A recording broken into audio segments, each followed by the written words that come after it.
दोस्तों, आज का जो एपिसोड है वो थोड़ा अलग होगा। मैं सीधा ये बोलना चाहता हूं कि ये टॉपिक इतना सिंपल नहीं है कि इसको मैं एक ही वीडियो में खत्म कर दूं। इसीलिए मैंने इसको दो पार्ट में तोड़ रखा है। क्यों? क्योंकि साउथ एशिया में जो शिफ्ट हो रहा है वो सिर्फ बॉर्डर टेंशन नहीं है। वेस्ट एशिया में इंस्टेबिलिटी बढ़ रही है। पाकिस्तान अपनी पोजीशनिंग चेंज कर रहा है। अफगानिस्तान और पाकिस्तान के बीच ओपनली टकराव सामने आ रहा है। और सबसे बड़ा सवाल है, भारत क्या करे? सिर्फ रिएक्ट करे, सिर्फ स्टेटमेंट दे, सिर्फ ह्यूमैनिटेरियन एड भेजे, या थोड़ा खेल को शिफ्ट करे? इसीलिए ये टू पार्ट सीरीज आ रही है दोस्तों।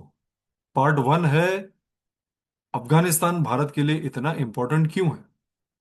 और इसका पार्ट टू, भारत प्रैक्टिकली क्या कर सकता है। ये वॉर की बात नहीं है दोस्तों, ये डेटरेंस की बात है। डेटरेंस का मतलब सामने वाले को अटैक करने से पहले 10 बार सोचना पड़े कि मैं अटैक करूं या ना करूं। अब चलिए शुरू करते हैं दोस्तों। लेकिन ये शो शुरू करने से पहले कुछ मेरे सवाल हैं जो यूजुअली मैं जिनका जवाब मैं ढूंढने की कोशिश करता हूं, and that is how I present it to you lovely audience. सवाल एंड देन उसका वीडियो में जवाब। शुरू करते हैं। क्या अफगानिस्तान सिर्फ एक गरीब और अनस्टेबल देश है क्या? या पाकिस्तान की सबसे बड़ी टेंशन है अफगानिस्तान? क्या भारत सिर्फ एलओसी पर रिएक्ट करता रहेगा, या फिर खेला जीतेगा कहीं और पलटेगा? और क्या पाकिस्तान को सिर्फ ईस्ट से प्रेशर देना काफी है?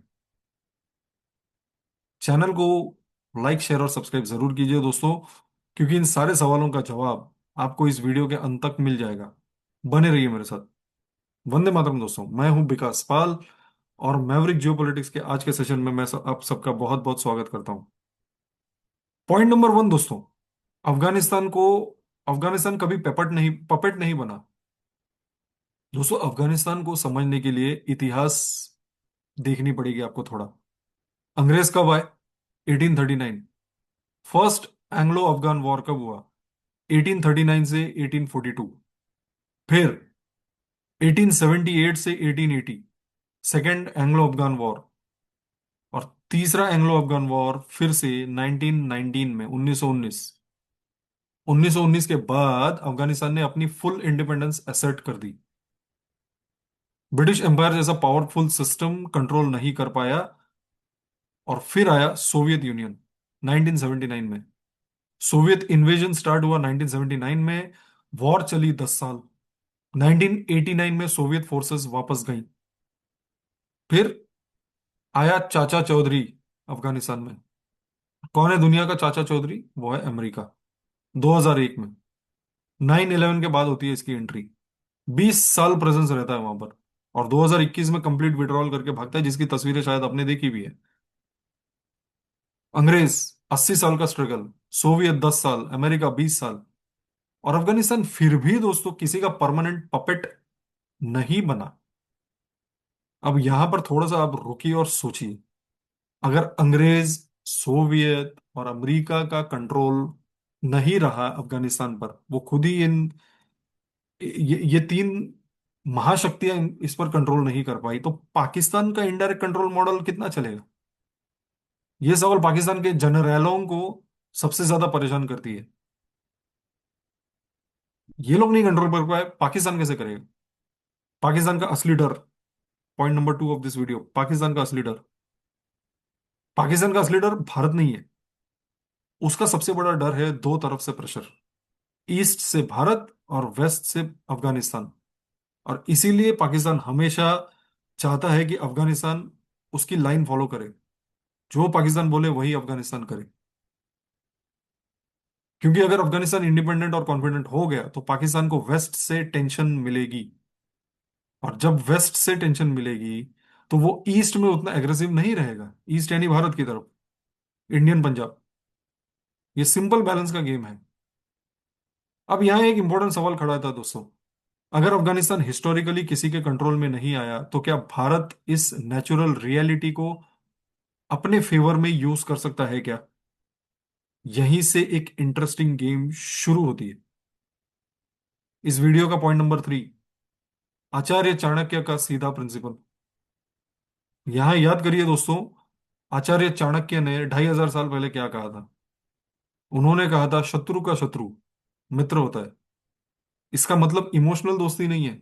इसका मतलब कोई इसका मतलब एक स्ट्रेटेजिक अलाइनमेंट है। पाकिस्तान भारत का शत्रु है, no question about it. Afghanistan Pakistan का प्रेशर पॉइंट है। नेचुरल बैलेंस क्या कहता है दोस्तों? Very very simple. सिंपल है ना, नेचुरल बैलेंस है ये। आप अफगानिस्तान से दोस्ती करो, अफगानिस्तान को पाकिस्तान से प्रॉब्लम है, हो गया, आपका बैलेंस आ गया। Point number 4 of this video, इसमें अमेरिका का एंगल। अब एक और मिथ मैं आपको क्लियर कर देता हूं। यूएस परमानेंट दोस्त नहीं है, कभी किसी का नहीं होता। अमेरिका अपना शॉर्ट टर्म फायदा देखता है और लॉन्ग टर्म स्ट्रेटेजिक इंटरेस्ट देखता है। आज पाकिस्तान यूजफुल है उसके लिए, वो टॉलरेट करेगा क्योंकि वो टॉयलेट पेपर है। ये तो ख्वाजा आसिफ ने खुद कह दिया ना कि हमको टॉयलेट पेपर की तरह इस्तेमाल हो, हम हमारा इस्तेमाल किया जाता है। कल जब इक्वेशन बदलेगी दोस्तों, तो यूएस का भी स्टैंस बदल जाएगा। इसीलिए भारत को अपनी वेस्टर्न सिक्योरिटी किसी और के भरोसे नहीं छोड़नी चाहिए। We have to be self reliant और खुद से ही सब कुछ करना है, एक्शन लेना है। Point number 5 of this video, Taliban को कैसे समझे।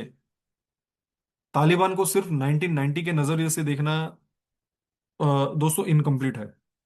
एंगेजमेंट का मतलब सपोर्ट नहीं होता। बैठकर बात करने से इन्फ्लुएंस मिलता है, इग्नोर करने से इन्फ्लुएंस खत्म होता है। वेरी वेरी सिंपल जियो पॉलिटिक्स। अगर किसी को ना समझ में आए ये बात, तो that's a problem and India needs to clearly understand this quickly. कि ज्यादा से ज्यादा एंगेज करो अफगानिस्तान के साथ, ओपनली एंगेज करो, मैं तो कहता हूँ। कोवर्टली भी नहीं, ओपनली एंगेज करो। बोलो हम अफगानिस्तान के साथ हैं, एंड अफगानिस्तान सारे एयर डिफेंसेस लो। I come to that. Point number 6 of this video. अब एक सीधी बात, अगर काबुल कमजोर रहेगा, रावलपिंडी कॉन्फिडेंट रहेगा। अगर काबुल स्ट्रांग हो गया तो रावलपिंडी डिफेंसिव हो जाएगा। गेम सिर्फ कश्मीर पर नहीं जीता जाएगा दोस्तों, गेम पाकिस्तान की स्ट्रेटेजिक डेप्थ पर जीता जाएगा। और अफगानिस्तान उस स्ट्रेटेजिक डेप्थ की चाबी है। पाकिस्तान को सिर्फ ईस्ट से नहीं, वेस्ट से भी कैलकुलेशन करना पड़ेगा, तब चल के आएगा रियल बैलेंस। अब सवाल आता है कि चलो ठीक है, अफगानिस्तान इंपॉर्टेंट है, हिस्ट्री क्लियर है, ज्योग्राफी क्लियर है, पाकिस्तान का डर भी क्लियर है, लेकिन भारत प्रैक्टिकली क्या करे? सिर्फ गेहूं भेजे, सिर्फ डेवलपमेंट प्रोजेक्ट करे अफगानिस्तान में, या डेटरेंस बिल्ड करे? दोस्तों इस वीडियो के पार्ट 2 में मैं डिटेल में बात करूंगा कि एयर डिफेंस कैसे हेल्प हो सकती है, कौन से सिस्टम्स अफगानिस्तान को कॉन्फिडेंस दे सकते हैं, और कैसे पाकिस्तान को वेस्ट से सीरियस कैलकुलेशन करना पड़े, पाकिस्तान के वेस्ट से। नाम के साथ, स्ट्रक्चर के साथ और डिटेल में बताऊंगा। यहीं पर दोस्तों मैं आज का सेशन अंत करता हूं। चैनल को लाइक एंड सब्सक्राइब जरूर कीजिए। और हाँ, पार्ट 2 आने वाला है, प्लीज वॉच दैट वीडियो। जय हिंद, भारत माता की जय।